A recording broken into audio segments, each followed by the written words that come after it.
Mechi ilikuwa tafu, nadhani kama watu walivyoona. Mechi ilikuwa ngumu, lakini kwa uwezo wa Mwenyezi Mungu tumeweza kupata matokeo ya pointi 3. Tulikuwa tunacheza na timu ambayo imeshashuka kwenye ligi. Pengine watu walitegemea ushindi mkubwa, lakini dakika 90 zimemalizika kwa ushindi wa bao moja. Nadhani Kagera ni timu nzuri kwa sababu ukiwaona wanavyocheza, hawana tofauti, siku zote wanacheza hivi.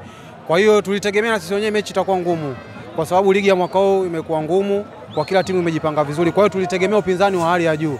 Tumemaliza mchezo wa mwisho nyumbani msimu huu tukiwa na mashabiki wetu. Nini ambacho ungependa kuzungumza kwa msimu mzima jinsi ulivyokuwa? Mwisho umalize na mashabiki ambao wametusupport hii leo.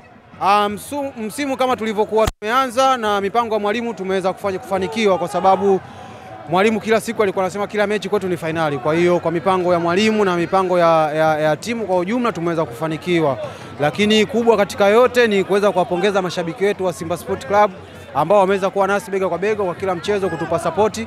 Hicho ni kitu kikubwa ambacho hata sisi wachezaji wao pia tunajivunia kuwa na mashabiki wa Simba Sport Club.